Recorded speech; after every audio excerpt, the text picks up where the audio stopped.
Hello hi అందరికీ నమస్కారం అండి. Welcome to CK Gautham logs. ఈరోజు కలకట్ట టమాటా మార్కెట్ యార్డ్లో టమాటా రేట్లు ఏ విధంగా ఇప్పుడు చూద్దాం. అందుకంటే ముందు మన ఛానల్లో ఉన్న ఫస్ట్ టైం చూస్తుంటే ఇంతవరకు సబ్స్క్రైబ్ అవుతే ప్లీజ్ సబ్స్క్రైబ్ కండి, అలాగే పక్కన ఉన్న బెల్ ఐకాన్ని క్లిక్ చేయండి. ఇక నేను పెట్టే వీడియో మీకు వస్తుంటే ప్లీజ్ లైక్ కొట్టండి. ఇక కలకట్ట టమాటా మార్కెట్ యార్డ్లో ఇక్కడ స్టార్టింగ్ 15 kg బాక్స్ మూడో రకం క్వాలిటీ వచ్చేసి ₹10 నుంచి ₹70 వరకు తీసుకున్నారు. థర్డ్ రకం క్వాలిటీ ₹10 నుంచి ₹70 వరకు తీసుకున్నారు. థర్డ్ రకం క్వాలిటీ 15 kg బాక్సు. ఇక సెకండ్ రకం క్వాలిటీ విషయానికి వస్తే ₹80 నుంచి ₹150 వరకు తీసుకున్నారు.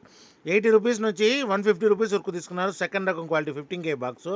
ఇక టాప్ అండ్ టాప్ విషయానికి వస్తే ఇప్పటివరకు జరిగిన యాక్షన్ ప్రకారం ₹160 నుంచి ₹250 వరకు తీసుకున్నారు. ₹160 నుంచి ₹250 వరకు తీసుకున్నారు. 15 kg బాక్సు కలగడలో ఇంకా మార్కెట్ రన్నింగ్లో ఉంది. ఒకవేళ రేట్ పెరిగితే ఇంకో వీడియో అప్డేట్ చేస్తా. ప్రస్తుతానికైతే ₹250 టాప్ అండ్ టాప్ కలగడలో. ఇది ఈరోజు కలగడ టమోటా మార్కెట్ యార్డ్లో టమోటా రేట్లు. ఈ వీడియో కనుక మీకు నచ్చినట్లయితే తప్పకుండా లైక్ కొట్టండి. ఇక ఇలాంటి మరిన్ని మార్కెట్ వివరాల కోసం మన ఛానల్ని తప్పకుండా సబ్స్క్రైబ్ చేయండి. థ్యాంక్ యూ, మీ గౌతమ్.